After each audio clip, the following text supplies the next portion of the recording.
Yesus itu Maha Tahu, Yesus itu Tuhan. Dia tidak perlu informasi dari orang di luar sana untuk menjelaskan ke dia tentang seseorang. Tidak perlu. Itu menunjukkan dia Tuhan. Kita ini terbatas, dia tak terbatas. Dia tahu. Dan karena tidak perlu seorang pun memberi kesaksian kepadanya tentang manusia, sebab ia tahu apa yang di dalam hati manusia.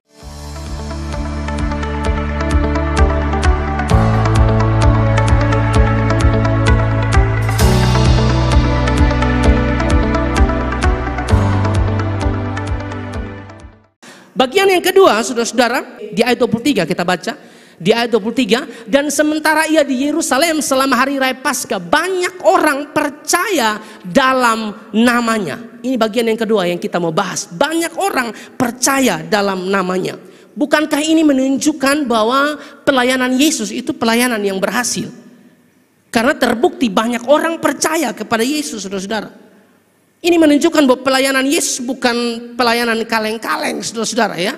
Kalau kita mau lihat, banyak orang percaya, saudara-saudara, karena memang dimanapun ya Yesus berada, Yesus sangat populer waktu itu, saudara-saudara. Selain dia mengajar, selain dia berkhotbah, ada mujizat-mujizat yang dilakukan, dan banyak orang yang berbondong-bondong, saudara-saudara, untuk datang kepada Yesus. Meskipun, saudara-saudara, ya dari begitu banyak orang yang datang kepada Yesus, saudara-saudara, itu punya motivasi masing-masing. Ada yang datang karena dia mau mengenal Tuhan secara sungguh-sungguh, ya. Ada yang datang hanya supaya sembuh. Kalau dia sudah sembuh, dia kembali voe, ya, kira-kira begitu. Jadi banyak motivasi dari orang-orang yang banyak pada waktu itu, saudara-saudara. Banyak orang menjadi percaya. Kata percaya di situ menggunakan kata pisteuo, percaya, menjadi percaya. Mereka percaya, saudara-saudara. Dan jumlah mereka bukan 1-2 orang. Secara kuantitas, saudara-saudara, ya, banyak orang. Secara jumlah Alkitab bilang banyak orang menjadi percaya. Sekali lagi, bukankah ini sebuah kesuksesan dalam pelayanan? Siapa yang tidak mau, saudara-saudara, ya, pelayanannya itu berhasil? Siapa yang tidak mau? Semua orang mau pelayanannya berhasil. Siapa yang tidak mau, saudara-saudara, dalam pekerjaannya di kantor itu tidak beres, tidak selesai? Semua orang mau, ya. Pekerjaannya di kantor ya diterima, ide-idenya diterima dan lain sebagainya. Semua ingin berhasil, saudara-saudara. Dan pada bagian ini kalau saya baca, kalau saya di posisi Yesus, saya bisa sombong. Banyak orang menjadi percaya, saudara-saudara. Tapi itulah Yesus, saudara-saudara ya. Kuantitas tidak membuat Yesus tertarik, justru kualitaslah yang membuat Yesus tertarik. Kita tidak tahu sampai kedalaman hati, Tuhan tahu. Saya tidak tahu saudara yang datang hari ini, jujur banyak. Ibadah 2, ibadah 3, ibadah 1 banyak orang. Di ibadah yang ketiga saya tidak tahu saudara motivasi datang ini, saya tidak tahu saudara datang ini motivasinya apa, saya tidak tahu. Karena motivasi ini kan pasti beragam. Ada yang mau datang jumpa Tuhan karena rindu Tuhan, saudara-saudara. Ada yang datang hanya datang-datang ya, supaya orang tahu dia gereja. Ada juga yang datang-datang sebenarnya masih jomblo, siapa tahu bisa meloi-meloi. Jadi sepanjang penyembahan dia cuma lihat, cari mana nih yang pas. Begitu. Jadi semua datang dengan motivasinya yang berbeda-beda. Saudara, Tuhan tuh lihat sampai ke dalaman hati. Pastikan motivasi saudara lurus. Jumpa Tuhan. Saudara datang bukan mau cari mujizat, bukan mau datang di sini supaya saudara diberkati. Saudara jangan ajar Tuhan soal berkat. Jangan ajar Tuhan soal berkat. Dia tahu bagaimana cara memberkati umatnya. Amin. Saudara tidak perlu cari sesuatu yang bisa datang sendiri. Kok Alkitab sudah bilang Mazmur 133, hidup rukun. Berkat yang buru. Saudara tidak perlu cari sesuatu yang datang sendiri. Saudara kerja sungguh-sungguh, saya soal berkat, aduh jangan ajar Tuhan. Kerja sungguh-sungguh, total, jujur. Tuhan pasti berkati Anda. Kerja dengan takut akan Tuhan. Tuhan pasti berkati, saudara-saudara. Untuk apa kita bawa pulang hasil yang banyak di dalam keluarga, tapi dari hasil pencuri? Lebih baik saudara bawa pulang hasil sedikit, tapi dari hasil jujur. Kerja Anda yang jujur. Amin, saudara-saudara. Itu yang Tuhan mau dalam kehidupan kita, saudara-saudara. Motivasi kita harus lurus, motivasi kita harus benar, saudara-saudara. Kalau bagian yang kedua tadi, banyak orang percaya dalam namanya. Bagian yang ketiga, Yesus tidak mempercayakan dirinya. Itu respon Yesus. Waktu saya baca ini aneh, kenapa Yesus tidak mempercayakan dirinya? Bukankah banyak orang menjadi percaya? Ini kesempatan yang terbaik buat Yesus. Tapi justru Yesus tidak mempercayakan dirinya. Di dalam ayat 24, saudara perhatikan. Tetapi Yesus sendiri tidak mempercayakan dirinya kepada mereka. Karena apa? Ia mengenal mereka semua. Dia tidak mempercayakan dirinya. Dalam terjemahan lain saya baca, Alkitab mudah dibaca dikatakan, tetapi Yesus tidak percaya kepada mereka karena ia tahu apa yang mereka semua pikirkan. Dalam terjemahan firman Allah yang hidup, tetapi Yesus sendiri tidak mempercayai mereka sebab ia mengenal manusia sampai ke lubuk hatinya. Dia sendiri sudah tahu bahwa manusia mudah berubah pendirian. Ini dalam terjemahan firman Allah yang hidup, saudara-saudara. Alasan Yesus tidak mempercayakan dirinya kepada mereka. Yang pertama, saudara-saudara, sekali lagi kita kembali kepada tema kita. Karena Yesus tahu siapa mereka. Yesus tahu niat, Yesus tahu motivasi, Yesus tahu keinginan mereka yang mengatakan mereka percaya kepada Yesus. Tuhan tahu, Tuhan lihat sampai ke dalaman hati. Mereka tidak bisa tipu Tuhan, saudara-saudara. Ayat 24b, ayat 25b, karena ia mengenal mereka semua, sebab ia tahu apa yang ada di dalam hati manusia. Mazmur 139 ayat 1, Daud mengatakan begini, Tuhan, Engkau yang menyelidiki dan mengenal aku. Tuhan tuh tahu, saudara-saudara. Kalau dia tidak mempercayakan dirinya kepada mereka, itu ada alasan, saudara-saudara. Dan kita tidak bisa marah Tuhan, kenapa Tuhan tidak mempercayakan dirinya kepada mereka di saat mereka sedang percaya? Karena Yesus tahu, saudara-saudara, Yesus lihat sampai ke dalaman hati. Nah, kalau kita ini kan hanya lihat dari luar, kita lihat orang sedikit baik, cium kita, boleh cium hidung, cium sabu, kita sudah terima. Tapi belum tentu, saudara-saudara, belum tentu dia baik. Ini juga memberi pelajaran bagi kita, saudara-saudara. Ya, poin kecil di sini. Mereka percaya Yesus, tapi Yesus tidak percaya mereka. Memberi pelajaran bagi kita juga, saudara-saudara, untuk jangan mudah juga untuk percaya seseorang. Karena tidak semua orang yang mendekat, dengar, tidak semua orang yang mendekat punya agenda yang benar. Tidak semua orang yang mendekat itu punya tujuan yang benar. Ada orang-orang tertentu yang mau dekat dengan saudara cuma mau dapat keuntungan dari saudara. Ada orang-orang tertentu yang mau dekat dengan saudara ya hanya cari muka. Ada orang yang mau dekat dengan saudara supaya dia dapat sesuatu, dapat keuntungan, jalan di mana-mana, nonton di bioskop ini itu supaya dia dapat cari muka. Saudara-saudara, ada tipe orang model begitu. Hati-hati, saudara-saudara. Jangan mudah percaya, jangan telan bulat-bulat, saudara-saudara. Mereka tidak bisa tipu Yesus, tidak bisa. Meskipun banyak orang percaya secara kuantitas, jumlah banyak yang menjadi percaya. Yesus tidak percaya mereka. Yesus tahu, nah Yesus lihat sampai ke dalaman hati. Mazmur 44 ayat 22. Masakan Allah tidak akan menyelidikinya karena ia mengetahui rahasia hati. Tuhan mengetahui rahasia hati. Ada rahasia-rahasia tertentu yang saudara tutup rapat-rapat sampai orang yang dekat dengan Anda tidak tahu. Dengar baik, Tuhan tahu. Amin. Suami-suami jangan rahasia ya. Biasa begitu ya, beli barang yang mahal, mereka suka rahasia-rahasia. Memang orang di dekat saudara tidak tahu, tapi Tuhan tahu. Rahasia apa? Saudara tidak bisa tutup dari Tuhan. Tuhan tahu, saudara-saudara. Ya. Dia mengetahui rahasia hati. Yeremia 17 ayat 9 dan ayat yang ke-10. Betapa liciknya hati, lebih licik daripada segala sesuatu. Hatinya sudah membatu. Siapakah yang dapat mengetahuinya? Siapa yang dapat mengetahui hati, saudara-saudara? Yeremia 17 ayat yang ke-10 memberikan jawaban. Aku Tuhan yang menyelidiki hati, yang menguji batin untuk memberi balasan kepada setiap orang setimpal dengan tingkah langkahnya, setimpal dengan hasil perbuatannya. Siapa yang menyelidiki hati? Tuhan. Dan Tuhan itu adil, dia penuh kasih. Tetapi dalam kasihnya itu ada keadilan. Anda salah melangkah, Anda salah melakukan segala sesuatu yang menyakiti dia, dia pasti tegur Anda. Kalau Anda tidak dengar, dia pukul Anda. Dia pukul karena dia cinta, saudara-saudara. Tuhan tuh uji batin, Tuhan tuh uji hati, selidiki hati, saudara-saudara. Nah ini orang-orang mau sembunyikan bagaimana, saudara-saudara, dari Yesus. Yesus tahu, saudara-saudara. Mereka pikir, oh Yesus akan seperti pemimpin-pemimpin yang lain. Kalau lihat banyak orang langsung, wow ini banyak orang, pas untuk kolekte. Ini kan banyak orang, begini kan kalau ibadah persembahan banyak. Yesus tidak begitu, saudara-saudara. Yesus tuh lihat kualitas, bukan kuantitas. Kita kadang-kadang pemimpin-pemimpin ini, manusia biasa ini kadang-kadang lihat kuantitas. Yesus tidak, dia lihat kualitas, saudara-saudara. Kumpul banyak-banyak, tapi kalau saudara tidak bertobat ini malam, neraka pasti, saudara-saudara. Pastikan kita nih kumpul malam hari ini kita beribadah, saudara-saudara, sebagai bentuk syukur kita karena kita sudah selamat. Amin, saudara-saudara. Kita ini sudah selamat, saudara-saudara. Dan orang-orang yang sudah diselamatkan oleh Tuhan harus tunjukkan perbuatan baik dalam hidupmu. Perbuatan baik bukan syarat, perbuatan baik dampak karena sudah selamat. Amin, saudara. Itu penting untuk kita pelajari pada kesempatan malam hari ini. Yang kedua, alasan Yesus tidak mempercayakan dirinya pada saat mereka sedang percayanya kepada Dia. Karena Yesus tahu dasar percaya mereka terletak pada tanda-tanda atau mujizat. Yesus tahu itu, saudara-saudara. Makanya dalam Yohanes 2 ayat 23, saudara lihat. Yohanes pasal yang kedua ayat yang ke-23 di bagian akhir, tapi saya baca secara utuh saja. Dan sementara ia di Yerusalem selama hari raya Paskah, banyak orang percaya dalam namanya karena mereka telah melihat tanda-tanda yang diadakannya. Mereka percaya karena melihat tanda-tanda, saudara-saudara. Kata tanda-tanda ini, saudara-saudara, dalam bahasa Yunani itu semeion, yang artinya tanda ajaib, yang artinya adalah mujizat, yang artinya adalah perbuatan-perbuatan ajaib.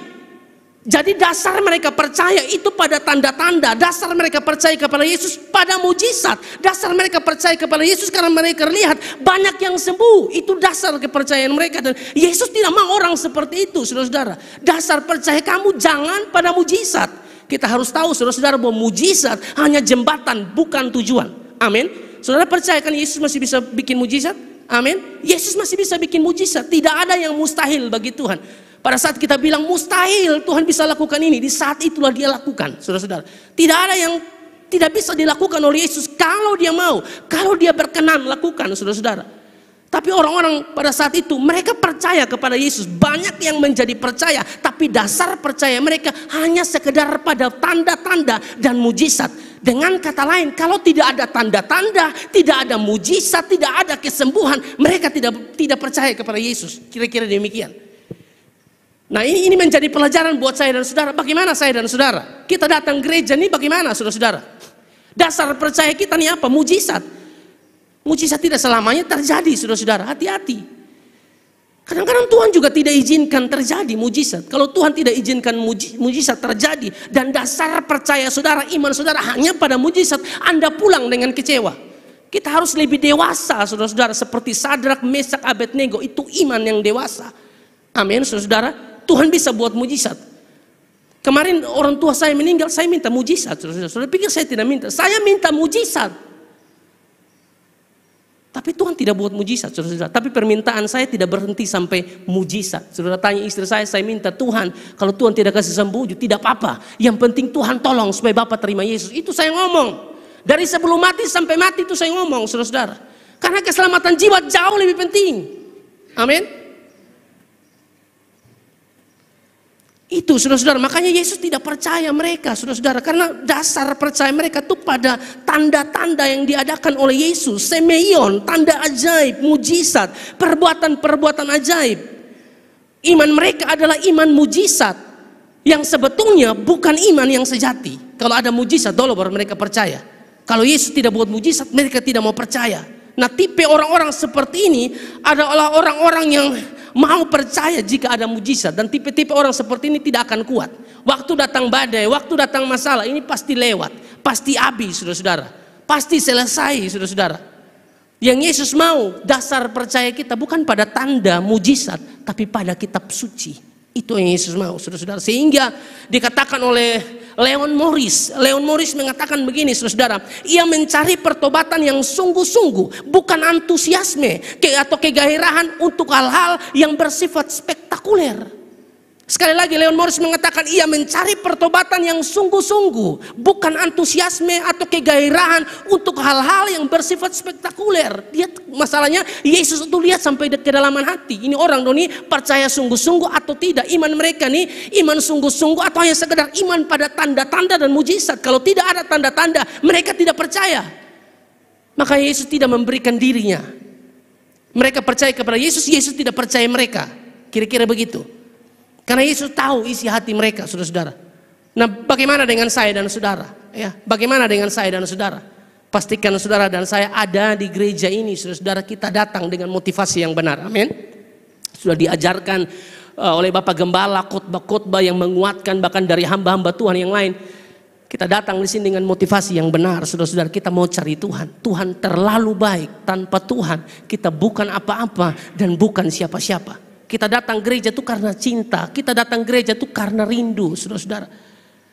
Bukan karena ada embel-embel lain. Saudara jangan ajar Tuhan soal berkat. Dia tahu bagaimana cara memberi.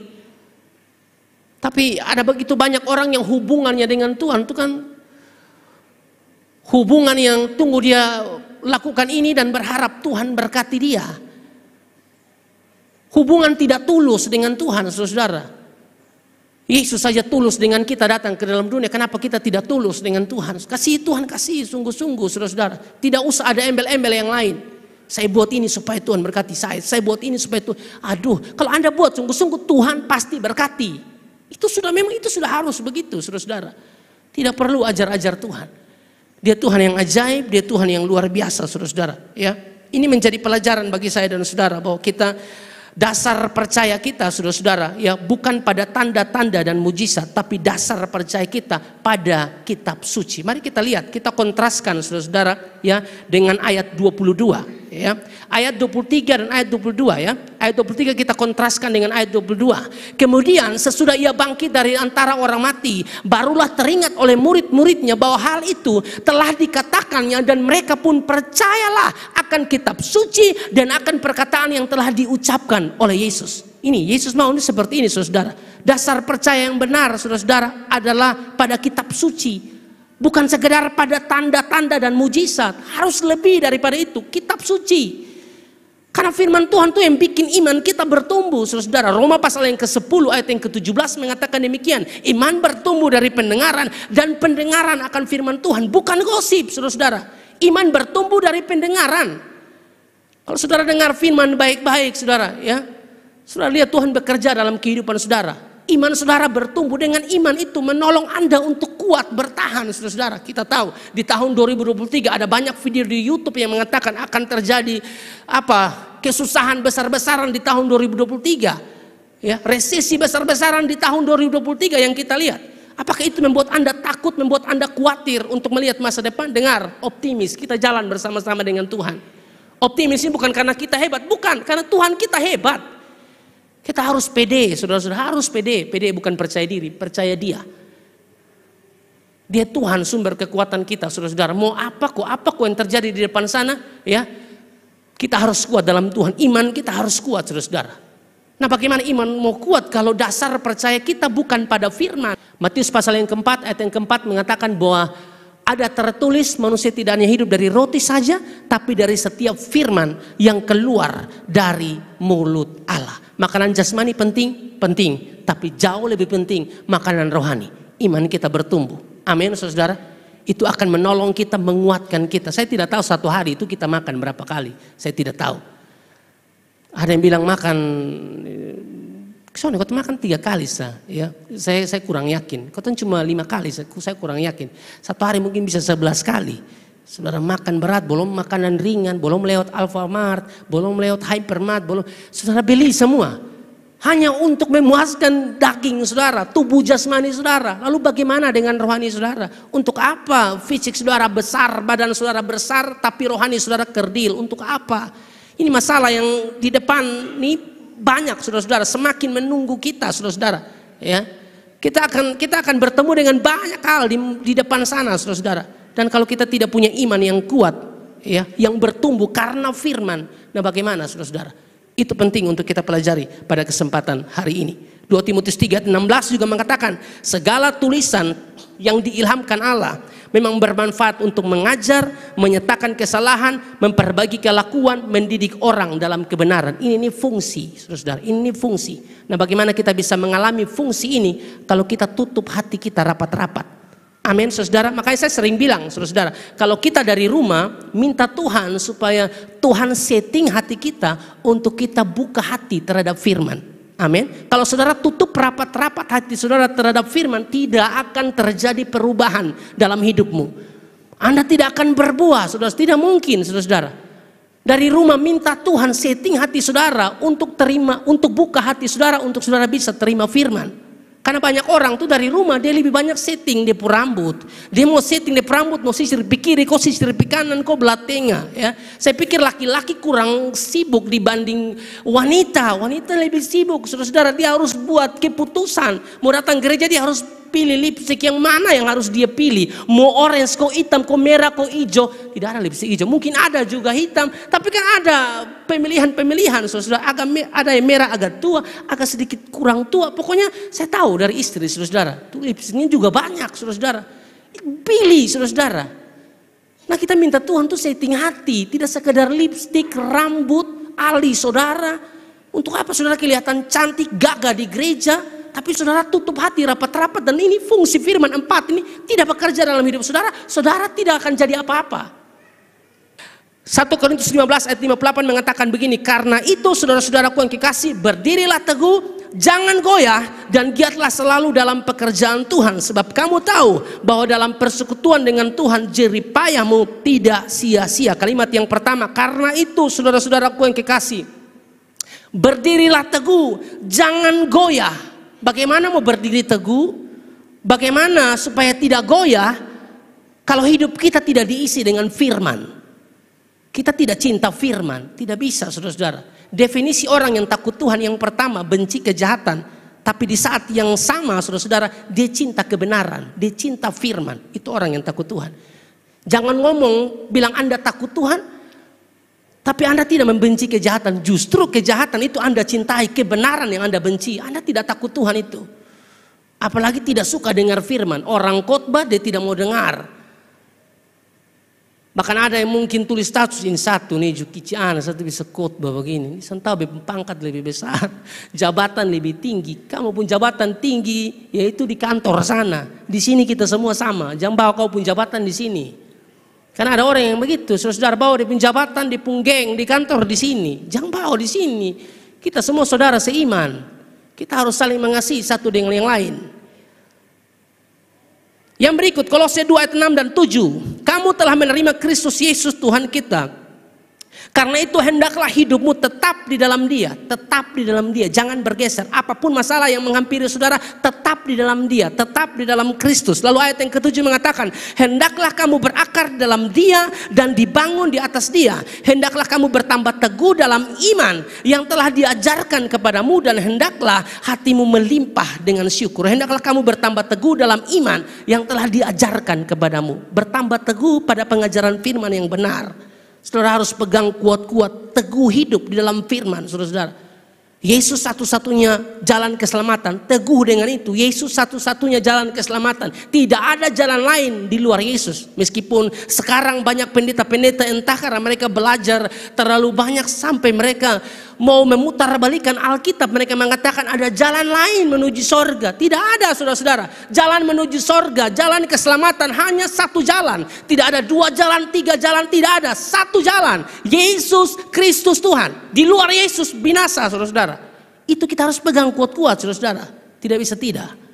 Pegang kuat-kuat supaya jangan ada orang yang buat kita bingung mengambil firman yang kita sudah dengar, saudara-saudara. Kita butuh Roh Kudus untuk pimpin kita. Kita butuh Roh Kudus untuk menolong setiap kita. Dasar percaya kita jangan pada tanda dan mujizat, pada firman, saudara-saudara. Orang kalau dasar percaya hanya karena mujizat, tanda-tanda, ya, kesembuhan baru dia mulai, kita mau percaya kepada Yesus. Kalau percaya sungguh-sungguh, oke. Karena kita harus mengerti mujizat hanya jembatan, bukan tujuan. Mujizat hanya jembatan supaya orang jumpa Yesus. Mujizat bukan tujuan, saudara-saudara, tapi jembatan. Kalau Anda bertobat sungguh-sungguh, puji Tuhan, saudara-saudara. Tapi dasar percaya Anda harus pada kebenaran firman, pada kitab suci, saudara-saudara. Itu yang Tuhan mau dalam kehidupan ini. Kalau tidak, saudara-saudara, kita onslak. Pasti masalah sedikit, khotbah keras sedikit, gembala ngomong keras sedikit, tegur sedikit, rokok, mabok, saudara tidak mau datang lagi.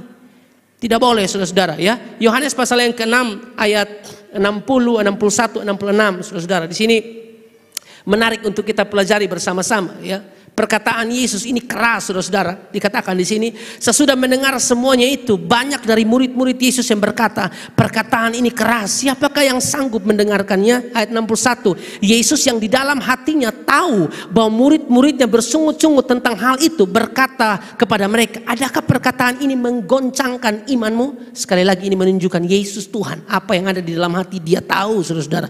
Yohanes 6 ayat 66 mengatakan, mulai dari waktu itu banyak murid-murid yang mengundurkan diri dan tidak lagi mengikuti dia.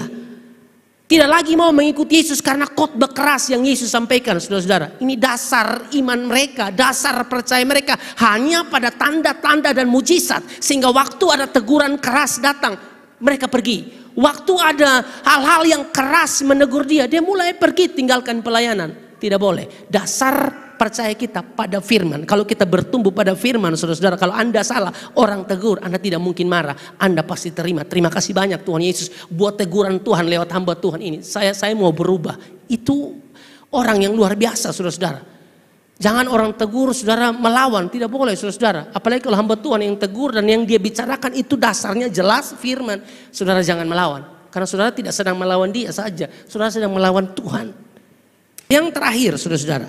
Waktu saya bilang yang terakhir, ada muka-muka tertentu yang senang sekali waktu saya bilang terakhir. Maksudnya segar gitu. Tadi tidak segar ya. Begini baru segar ya. Tidak ya. Semua dari tadi segar. Lihat saya khotbah. Jujur ya saudara-saudara. Kita kalau khotbah baru orang lihat begitu. Semangat. Tapi ada orang yang kita khotbah. Mereka main handphone. Pasang status. Kita ada khotbah. Ini mereka bisa pasang status. Ada cek story mantan. Saudara cek story mantan buat apa?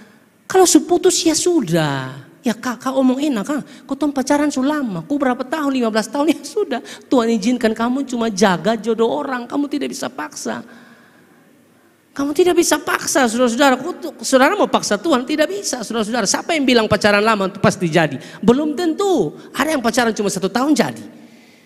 Nikah lah. Yang pacaran lama-lama 15 tahun hanya sakit sah. Tidak ada kebahagiaan sama sekali, sakit. Begitu tapi pertahankan. Beta cinta dia kak. Beta sangat cinta dia kak. Dia juga sangat cinta beta. Cinta apa model begitu? Dia cinta kamu. Dia tidak pikir masa depan. Kalian berdua bagaimana. Dia cinta kamu tapi dia pukul. Aneh saudara-saudara. Ya. Dia pun mama tidak pernah pukul dia. Dia pun bapak juga tidak pernah pukul dia. Tapi mau-maunya dipukuli sama pacar. Belum nikah saudara-saudara. Hanya kenal di Facebook sah. Aduh. Terus menyanyi lah segala lagu-lagu yang bikin galau. Kamu berbohong, aku tetap percaya. Wih, terlalu banyak nonton film Korea. Kamu berbohong, ku tetap percaya. Percaya apa? Kok dia bohong kas putus. Kamu lukai, ku tak peduli. Wih, itu dia terlalu banyak. Ya, jadi tolong, ya kan perempuan itu kan kalah di telinga toh, laki-laki itu kalah di mata. Perempuan tuh hati-hati, orang puji sama kayak Yesus, dia terima-terima sah. Ini orang percaya, dia langsung juga percayain orang dong. Jangan terlalu percaya waktu dia bilang ini malam, dia ketemu di Indonesia Inggris, manis, beda dengan hari-hari sebelumnya. Padahal mukanya sama, tidak berubah saudara-saudara. Lipstiknya juga sama, belahan rambutnya juga sama. Tapi itu saudara laki-laki kalau mau rayu itu segala hal akan dia pakai. Ya sebagai ayat tutup. Dan karena tidak perlu seorang pun memberi kesaksian kepadanya tentang manusia. Sebab ia tahu apa yang ada di dalam hati manusia. Ini menunjukkan sekali lagi Yesus itu maha tahu. Yesus itu Tuhan. Dia tidak perlu informasi dari orang di luar sana untuk menjelaskan ke dia tentang seseorang. Tidak perlu. Kalau kita perlu untuk mengetahui sifat dari si B, untuk mengetahui sifat dari si C, untuk mengetahui sifat dari si D, kita butuh orang lain, saudara-saudara, untuk menolong kita, memberi informasi tentang mereka. Kalau Yesus tidak perlu. Itu menunjukkan dia Tuhan. Kita ini terbatas, dia tak terbatas. Dia tahu. Dan karena tidak perlu seorang pun memberi kesaksian kepadanya tentang manusia. Sebab ia tahu apa yang di dalam hati manusia. Tidak perlu informasi dari siapapun. Tidak perlu apa saudara-saudara, ya, informasi-informasi penting kepada Yesus tentang mereka pada waktu itu. Tidak perlu, karena dia tahu. Saya tutup dengan ini saudara-saudara, ya. Matthew Henry mengatakan begini, tidak perlu seorang pun memberi kesaksian kepadanya tentang manusia. Pengetahuannya tidak didapat dari informasi orang lain, tetapi dari kepekaannya sendiri yang tidak pernah keliru. Kekurangan para penguasa di dunia ini adalah bahwa mereka harus melihat sesuatu melalui mata orang lain, mendengar sesuatu melalui telinga orang lain, dan menerima sesuatu seperti yang digambarkan kepada mereka oleh orang lain. Tetapi Kristus mengetahui segala sesuatu murni dari pengetahuannya sendiri karena dia Tuhan. Amin saudara. Mari kita bangkit berdiri bersama-sama.